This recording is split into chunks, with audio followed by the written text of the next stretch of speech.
Hello friends, you've stumbled across a short clip from the Daily Switch 2 podcast, which, believe it or not, is a podcast that is about the Switch 2 with new episodes released daily. What will they think of next? Star Wars Outlaws Gold Edition is next. September the 4th release date. Nice to have a release date. Switch 2 only, no Switch 1 version, so that's good also. Bizarrely, this will be the first Ubisoft game on the console. Yep, Ubisoft.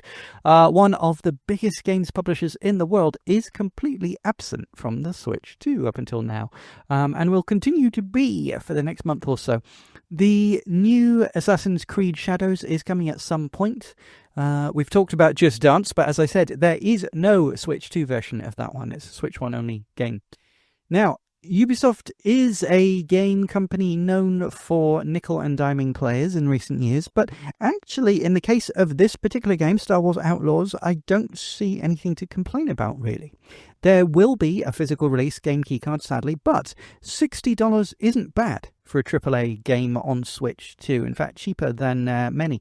The Gold Edition, in inverted commas, in the title might make you suspicious, but unlike games from other publishers of AAA stuff like EA, 2K, Sega, etc., there are no other versions, no deluxe editions, no ultimate editions, no day one DLC. It's just this Gold Edition.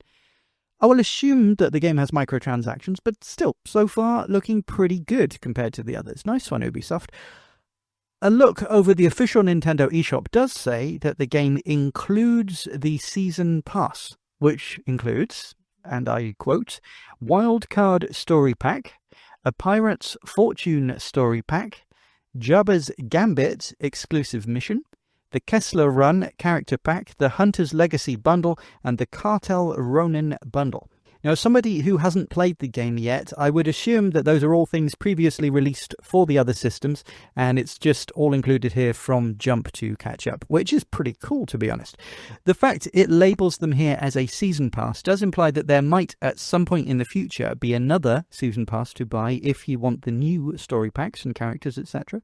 But as I've mentioned before, I've literally zero problem with publishers charging for DLC at some point at least 6 months after the release of the game, like what us old-ass gamers used to call expansion packs. What bothers me is day one DLC where content that was obviously ready right away at launch is hidden behind a paywall.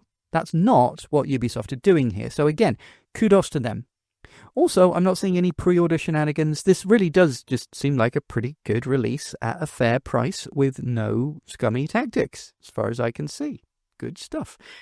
It's only 20.6 gigabyte too, so it seems pretty well optimized considering how expansive and graphically intensive this game is, and it is a new game, or relatively new, current gen anyway.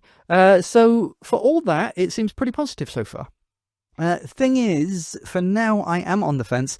As I said in the live reaction, I am a pretty big Star Wars fan, though I think even the biggest Star Wars fan would admit that in recent years it's definitely hit or miss as to whether a new bit of Star Wars media is to your personal taste.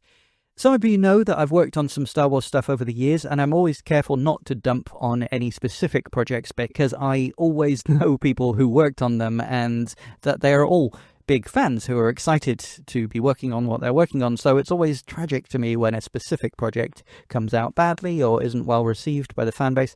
And honestly, there are plenty of modern Star Wars projects that are excellent, despite what you may have heard.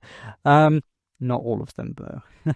This particular game is one that I initially was pretty hyped for, even though, as I've often made clear on this show, I'm not really a fan of the modern Ubisoft open-world AAA formula.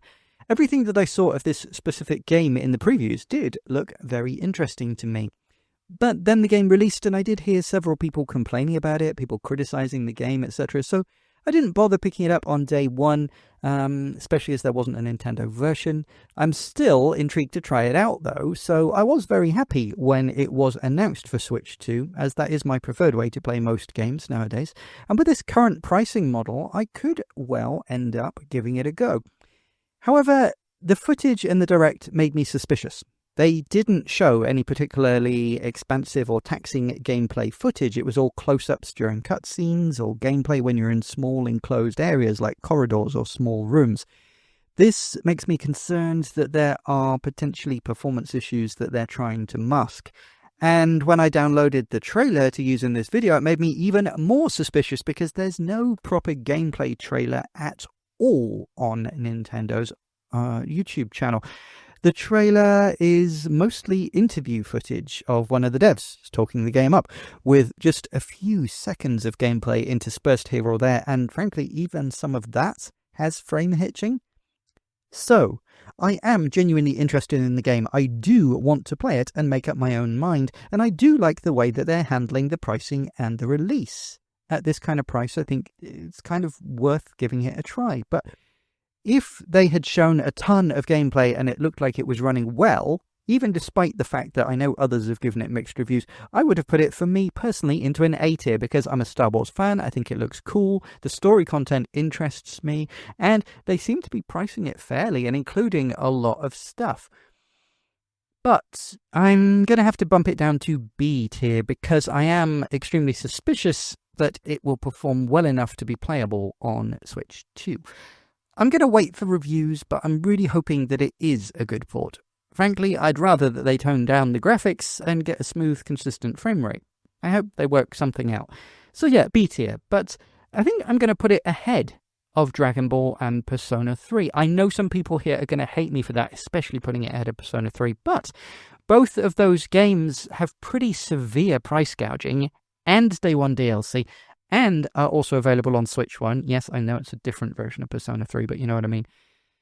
So for a new game, only on Switch 2, and with a much more fair and straightforward pricing model, I think it's justified. I'm still going to wait for release, though, because it could be that the performance is just so bad that all my interest is instantly lost. Let's wait and see and keep our fingers crossed. Well, that was funny / sad / informative / stupid, wasn't it? Feel free to mentally redact to make that make sense with the clip that you just heard. I don't know what it was. I'm just recording a bumper.